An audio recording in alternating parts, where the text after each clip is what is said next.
Hello, xin chào các bạn.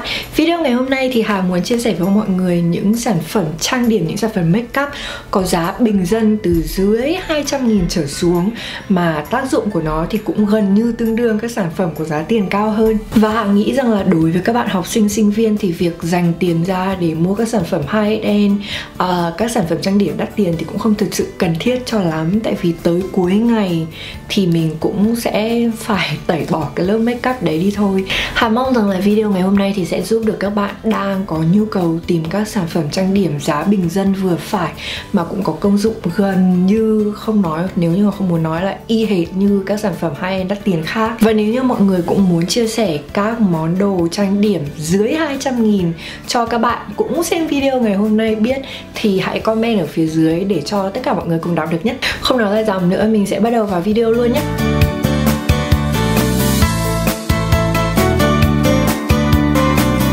Sản phẩm đầu tiên Hà muốn nói tới, mà sản phẩm này thì Hà nghĩ rằng là mọi người sẽ không xa lạ gì nữa rồi. Đấy là sản phẩm bông mút của Real Techniques. Cái sản phẩm bông mút này thì mọi người làm ẩm nó, sau đấy dùng để tán các lớp nền dạng kem hoặc là dạng lỏng. Giá của một cái em mút trang điểm của Real Techniques này thì nếu như mọi người mua được ở trên sale thì chỉ có giá tầm từ 6 tới 7 đô một em thôi. Thế nên là so với một cái bông mút của Beauty Blender thì nó rẻ hơn rất là nhiều. Sản phẩm thứ hai mình muốn nói tới ngày hôm nay đấy là một sản phẩm phấn phủ, và mình nghĩ là chắc chắn là ai cũng biết rồi. Đấy là sản phẩm phấn phủ của Rimmel. Sản phẩm phấn phủ này theo như cá nhân của Hà thì Hà nghĩ rằng là loại phấn phủ dạng nén có giá thành tốt nhất, và cái công dụng của nó cũng vô cùng hữu hiệu đối với cái làn da dầu của Hà. Ví dụ như là cái trời mùa hè ở bên Mỹ như thế này mà Hà phải ra ngoài từ 8 giờ sáng đến 5 giờ chiều mà Hà set cái lớp nền của mình bằng lớp phấn phủ này thì đảm bảo không có một chút dầu nào luôn. Sản phẩm tiếp theo cũng là một sản phẩm dạng phấn phủ, thế nhưng mà đây là phấn phủ dạng loose powder, tức là dạng bột đi, nó đã dõa nhuyễn ra rồi ấy. Sản phẩm Hà muốn nói tới ngày hôm nay đấy chính là cái phấn phủ này của Innisfree. Nếu như mọi người có để ý thì cái sản phẩm phấn phủ của Laura Mercier dạng bột nó rất là hot trên thị trường và rất là nhiều người dùng. Thế nhưng mà cái phấn phủ dạng bột đấy thì giá của nó là bao nhiêu? Trên 20 đô à? Thế nên là nó khá là đắt, mặc dù nó có thể dùng được tới 1 năm rưỡi. Thế nhưng mà không phải ai cũng có thể bỏ ra 20, 25, 30 đô cho một phấn phủ. Vì thế nên là khi mà Hà tìm được cái phấn phủ dạng bột này của Innisfree mà giá thành của nó chỉ có 6 đô thôi thì Hà đã mua ngay lập tức. Cái phấn phủ dạng bột này của Innisfree thì cũng là dạng không màu giống như là của Laura Mercier, và đây đã là hộp thứ 2 của Hà rồi, và Hà chắc chắn là sẽ có ý định mua lại sau khi dùng hết hộp này. Nếu như là các bạn có tập tành make up và có thử qua cái phương pháp baking, tức là đặt phấn phủ dạng bột như thế này lên mặt và nhất là phần khu vực phía dưới mắt thế này để khoảng 10 tới 15 phút, sau đấy phủi hết cái phần phấn phủ này đi thì cái lớp kem che khuyết điểm nó sẽ giữ được rất là lâu, giữ được cả ngày luôn. Thì mình nghĩ rằng là mọi người nếu như mà không có điều kiện mua dòng phấn phủ của Laura Mercier thì có thể thử cái phấn phủ dạng bột này của Innisfree, tại vì đối với mình thì nó cũng có vai trò gần như là tương tự. Sản phẩm tiếp theo mà Hà muốn nói tới đấy là sản phẩm kem che khuyết điểm, và ở đây thì Hà có 2 nhãn hàng mà Hà muốn nói tới trong video ngày hôm nay. Thứ nhất là của LA Girl, và mình nghĩ rằng là mọi người ở Việt Nam thì cũng đã quá quen thuộc với cái kem che khuyết điểm này của LA Girl rồi. Mặc dù giá thành của cái kem che khuyết điểm này nó rất là rẻ, mình nghĩ là nếu như mà mình nhớ không nhầm chỉ có từ 2 đến 3 đô thôi. Thế nhưng mà cái vấn đề lớn nhất mình gặp phải khi mà sử dụng cái kem che khuyết điểm này của LA Girl để che phần quầng thâm dưới mắt đấy là nếu như là mình không set phấn ngay lập tức, ngay sau khi dùng kem che khuyết điểm này thì nó sẽ crease, tức là nó sẽ đọng vào những cái nếp nhăn ở dưới mắt và trông rất là ghê. Vì thế nên là nếu như mà bạn nào mà dùng không hợp cái kem che khuyết điểm này của LA Girl thì có thể thử cái kem che khuyết điểm này của Maybelline. Tại vì sao? Tại vì cái chất trong cái kem che khuyết điểm này của Maybelline thì nó khi mà mình thử ra tay và khi mà mình dùng cho phần khu vực dưới mắt như thế này thì cái chất của nó mềm mượt hơn rất là nhiều, và nó cũng không bị mỏng như cái kem che khuyết điểm này của LA Girl. Thế nên là mình nghĩ rằng là đấy là lý do tại vì sao khi mà mình dùng cái kem che khuyết điểm này của Maybelline ở phần cuồng thâm mắt như thế này thì nó không bị đọng vào cái phần nếp nhăn trên mắt. Vì thế nên là mặc dù giá thành của cái kem che khuyết điểm này thì gấp đôi giá thành của kem che khuyết điểm của LA Girl, thế nhưng mà nó có tốt hơn một chút đỉnh. Sản phẩm tiếp theo mình muốn nói tới đấy là sản phẩm kem lót cho mắt. Tức là trước khi mọi người đánh phấn mắt thì mọi người muốn đánh một lớp kem lót cho mắt. Giống như là trước khi mọi người đánh phấn nền cho toàn bộ khuôn mặt thì mọi người cũng nên sử dụng một lớp kem lót. Vì việc sử dụng cái lớp kem lót cho mắt thì nó sẽ giữ được cái lớp phấn mắt lâu hơn, và nó cũng làm cho cái lớp phấn mắt nó được lên đúng màu hơn. Tại vì nếu như mọi người để ý thì cái vùng bầu mắt này của một số người thì nó có lộ ra những cái ven, những cái mạch máu. Ví dụ như của mình, phần bầu mắt của mình thì nó có mạch máu màu xanh. Thế nên là nếu như mà đánh trực tiếp mấy phấn mắt lên thì màu nó nhiều khi nó không được lên đúng màu, và nó không được lên kiểu đặc màu pigmented như ý mình muốn. Sản phẩm kem lót mà mình muốn nói tới ngày hôm nay đấy là sản phẩm kem lót này của ELF. Cái sản phẩm này thì nó rất là rẻ, và cái công dụng của nó thì giống như là cái sản phẩm kem lót của Urban Decay.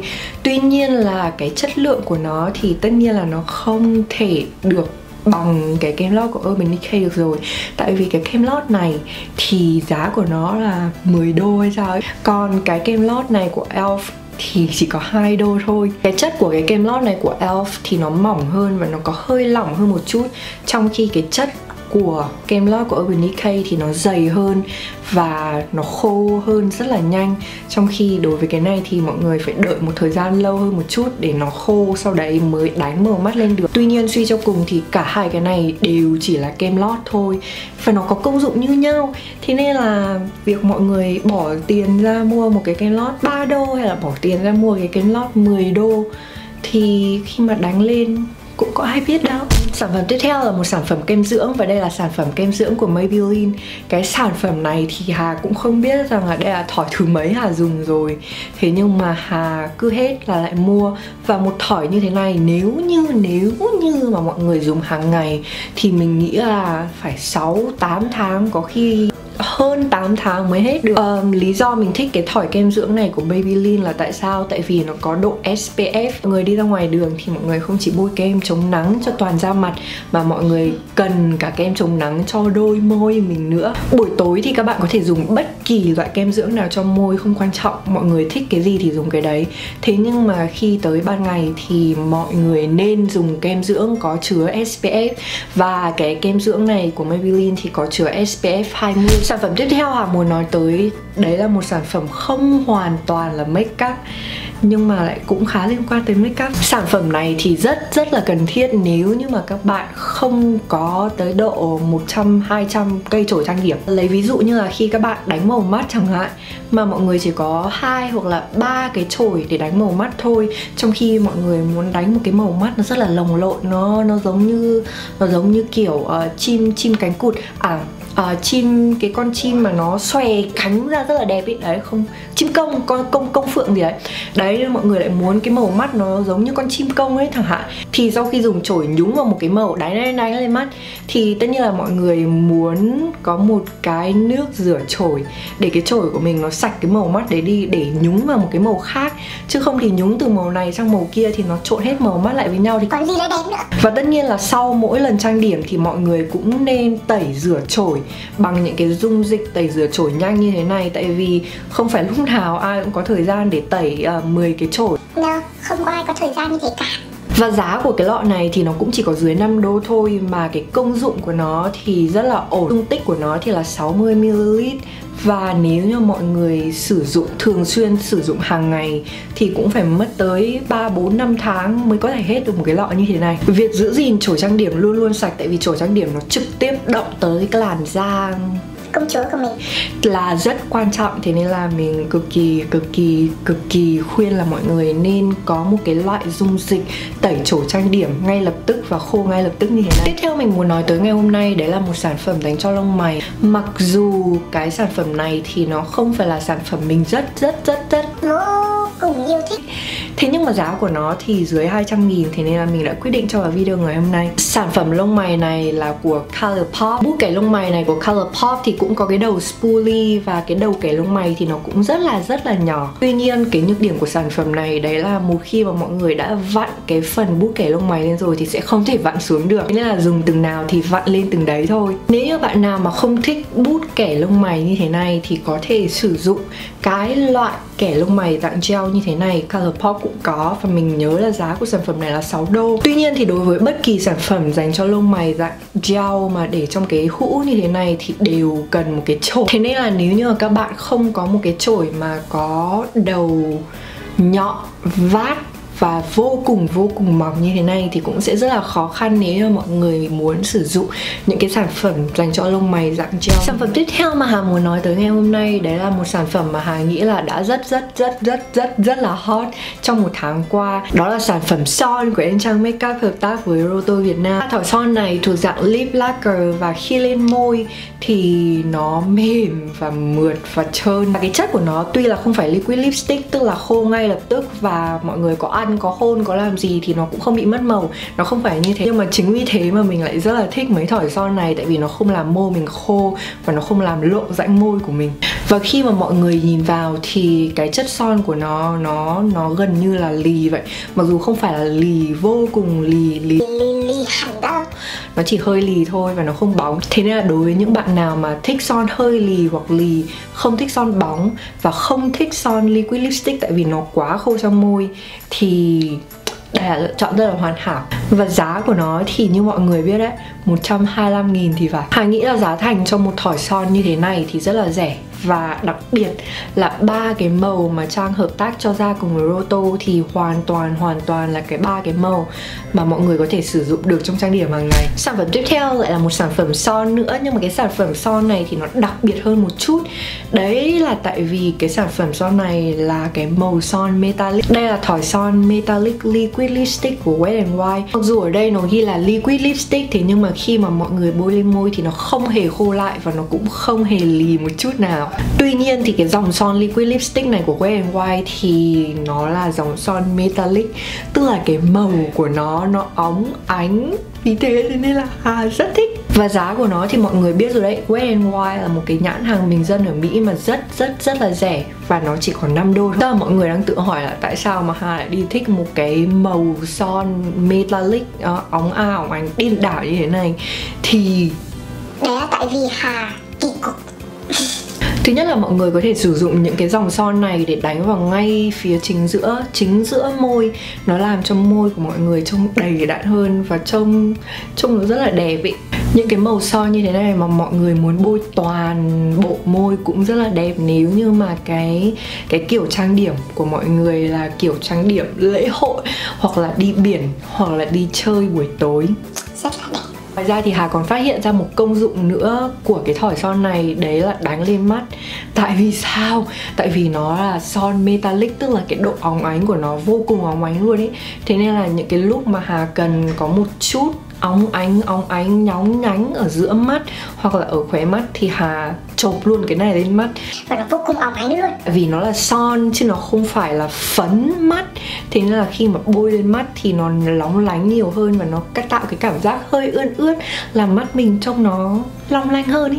Sản phẩm tiếp theo mà Hà không thể không nói tới trong video các sản phẩm dưới 200.000 ngày hôm nay, đấy là sản phẩm của Colourpop. Và cái dòng son Ultra Satin Lip này của Colourpop thì Hà rất là mê hơn là cái dòng son Ultra Matte. Tại vì cái dòng son Ultra Matte thì nó làm môi Hà nó quá là khô và nó lộ rãnh môi. Trong khi cái dòng son này thì khi mà nhìn vào thì trông nó không quá lì, nhưng mà nó không phải là son bóng. Và điểm cộng cao nhất đấy là nó không làm môi Hà bị khô. Nếu như mọi người có ý định mua một thỏi son của dòng Ultra Satin Lip này của Colourpop thì có thể ghé qua cái video swatch son dòng này của Colourpop mà Hà đã làm 1 tháng trước.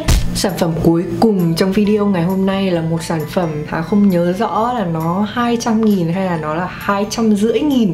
Đó là sản phẩm kẹp lông mi. Đây là cái kẹp lông mi của Japanese. Và mọi người có nhìn thấy là cái kết cấu của nó rất là kỳ cục.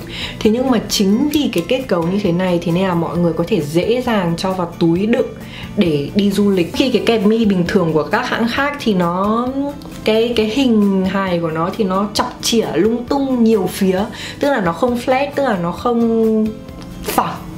Thế nên là Hà thấy khi mà phải dọn dẹp đồ đi du lịch thì những cái kẹp mi như thế này nó chiếm rất là nhiều diện tích. Trong khi cái kẹp mi của Japanese này, tại vì nó phẳng và nó rất là nhỏ, kiểu nhỏ nhắn đáng yêu ý, thế nên là đi du lịch rất là tiện. Giá thành của em này thì chắc chắn rẻ hơn là kẹp mi của Su Uemura hay là kẹp mi của Shiseido, và chắc chắn là tốt hơn kẹp mi từ Trung Quốc. Vậy thôi, video ngày hôm nay của Hà thì đến đây là hết rồi. Và Hà mong rằng là video này không quá ngắn, không quá dài và cũng khá là hữu ích đối với những bạn mà có nhu cầu tìm mua các sản phẩm trang điểm dưới 200.000. Và mọi người nhớ nha, nếu như mọi người cũng muốn chia sẻ những món đồ trang điểm dưới 200.000 mà mọi người rất là thích và dùng khá là ổn thì nhớ comment ở phía dưới cho tất cả mọi người cùng đọc được nhé. Video ngày hôm nay của Hà thì đến đây là hết rồi, và cảm ơn các bạn đã xem tới tận đây. Hẹn gặp lại mọi người vào video tiếp theo. Bye bye. Hi, do you miss me? I hope you do, cause I miss you guys a lot. Here are some kisses for you. Mwah.